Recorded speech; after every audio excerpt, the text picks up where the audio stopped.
first time playing TCU. What can you take into tomorrow's game? Well, obviously they're much improved, and they're a good basketball team. Ziegler played really well against us, and he's got a whole arsenal of bigs that kind of all do different things. So, he's done a good job of playing, the right ones at the right time. They're good. I mean, they're a very good half-court defensive team. No, obviously you didn't have Juwan in that game, but what in the first half were they doing that was so disruptive to what your game plan was? They just played good defense. I mean, I don't think it was any one thing that you can point to. We didn't rebound the ball very well.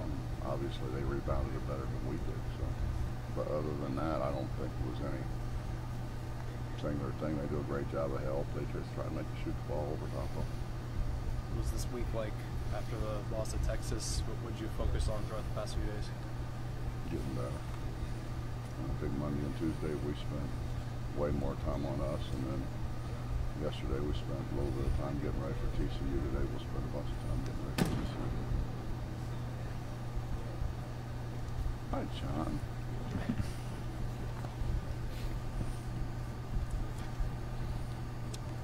Well, I mean, obviously getting better is one thing, getting a victory, but are there specific things that you want to see from your team in terms of, how they do bounce back from something like that, a 27-point loss? Well, we're not much of a competitor if we don't bounce back. I mean, that's easy. I think the hard thing is to keep the same kind of intensity and the same kind of purpose when you win. Bouncing back from a loss will be hard. I mean, particularly when you got a week to do it. We don't have a lot of character if we can't do that. I think we do. What's the key, I guess, to Jonathan Bolton trying to stay out of foul trouble? Don't foul. Don't get caught. It's one of the two. Either don't foul or don't get caught. You just got to stop reaching. It reaches too much.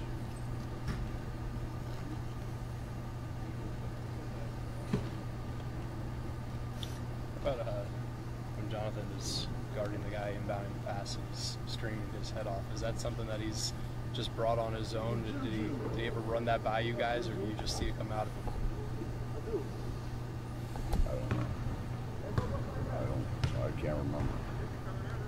There's nothing wrong with it. I mean, generally he counts, so kind of put it in their head that they got to get it in bounds faster.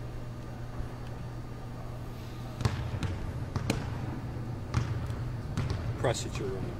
How much of that is the difficulty getting shot blockers? I mean, is that playing any part of you deciding to do this? Having shot blockers or well, not getting having them, they're so hard to get in your half-court defense. It'd be better if we had one. Right. And we thought Brandon could do that. And then, Brandon's just really honestly been out of sorts, because of the illness thing. He missed a good bit of time. And he's, seemingly he's constantly trying to catch up. But we thought Brandon could do that. He's not a great shot blocker, but he's a good shot blocker. But you played good defense your whole career. I think you only had two really good shot blockers, Hicks and Martin. Is that because of the way you play, the team defense? I don't think that's true. I mean, I think if you go back and look at the all-time shot block leaders, I think Art Long's in there. And he just played 2 years. Art was a terrific shot blocker. And then we had, Curtis Bostic could block shots. He wasn't very big, but he could block shots. We had guys that flew around. Eric Martin could block shots. We didn't have a. Donald Little was a really good shot blocker. So, no, I always have. I think what they really give you is, and Charlie Spoonhour told me this. He said, it's so hard.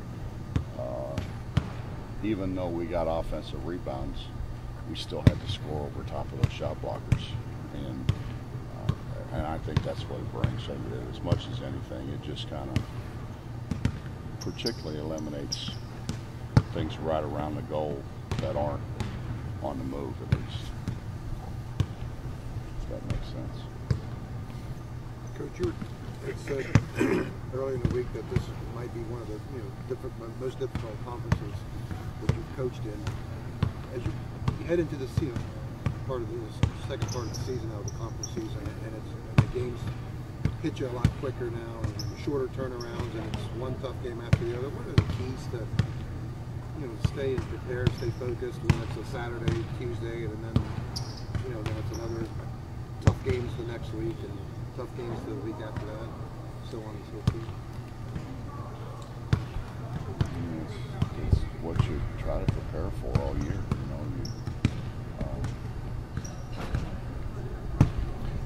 I continually try to explain to them that they need to understand basketball, so that when somebody's running a flex, or somebody's running a shuffle, or people are into back screening, and everybody cross screen, down screen. We should know how to guard that. We should understand what that is, and we should understand what we try to do to take that away from people. And I think as the season goes on, their frame of reference gets better and better. So you don't have to spend quite as much time on things because their frame of reference is pretty good. Different are the teams in the league? Obviously Texas has size. Iowa State has shooters. How much variety do you get? I think you get a lot. Travis has been pressing. Travis plays that 3-4-4-1-3-1. I'm not. Kansas State's more pack-on. So I think you get a wide variety, and guys are good at what they do. Obviously, if you look at their records, what they do, they're very good at teaching. It's not. Somebody said, "Well, man, Tony Bennett's done a great job. Virginia running pack line. I need to run pack line and not know what it is." I mean, these guys have done it for a long time, so they're pretty good at it.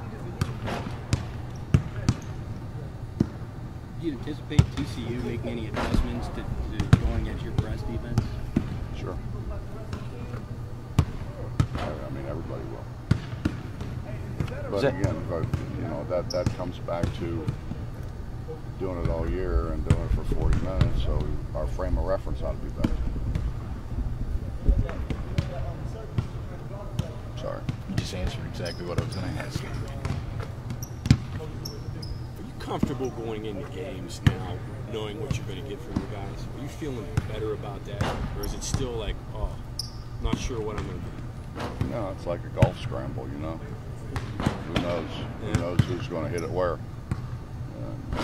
We're kind of that way with making shots. Dak's made a bunch of shots early, and JC's had days where he's made shots. Jay Sean's had days where he made shots.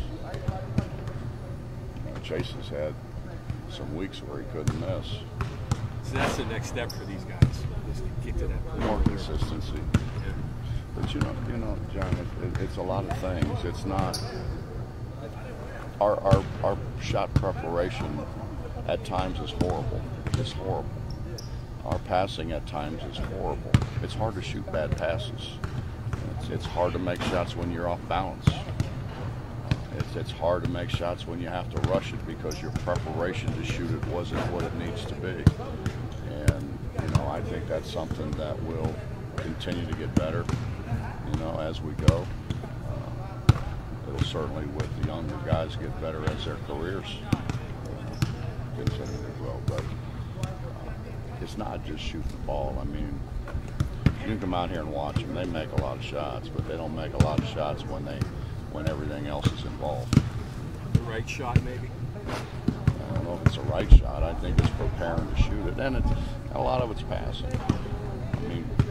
We made 3 or 4 skip passes. I don't know how we caught them. And then we're supposed to come down with them and shoot them. My dad, I called my dad. When I was first at Cincinnati, we couldn't make a shot. We just couldn't make one. And I called my dad and said, "Will you come down, watch this and look at it for me?" So I'm standing there, and we're maybe 10 minutes into practice, probably not. But he comes over and he tugs on my warm-up, and I turn around and I said, "Yeah." He goes, "I know what the problem is." And I said, "Well, you're really good because we haven't shot yet." And he said, "You can't pass." He said, "If you gotta field balls like a shortstop, if you've got to jump up and get balls like a volleyball player, you're not going to make shots." And he's absolutely right. So we've tried to emphasize the importance of being able to pass the ball and pass it to where a guy can get into a shot and not have to. It's safe to say you have more patience with guys that miss shots, and you're more impatient when the guys don't play defense and give effort. Is that that's where they come out of the game more? I played. You don't always make shots, but you can always guard and you can always rebound. Those are constants. The greatest shooters don't always make shots, but the greatest shooters put time in there. I think if you listen to Kevin last night on the radio talk about Larry Bird and Reggie Miller, and their 2 extra hours after practice every single day shooting the ball, was no wonder they could shoot. With TCU being the first conference team to get to play you a second time, are you expecting anything different in how they handle the press? I don't know what it is, but yeah, they'll do something different. He's a good coach. Trent's a good coach. I'm sure they've been looking at film and seeing, just like we have. We look at film and we see what hurts us. Got a random one here. I went down to Fairmount last night, caught up with Joe and Jared. In seeing what Missoula has been able to do with his coaching career so far, what did you see from him when he was here, and how do you feel like he's developed so far in his career? I haven't watched him, so that's a hard question for me to answer. I've never seen him in practice. I've never seen him in a game. So maybe just the traits that you saw in him as a player that you felt like could translate. He's extremely competitive, obviously. I think when you're extremely competitive, you're going to work a little harder at trying not to lose and find ways to win. I don't, the specifics, Jared could answer that. I don't know.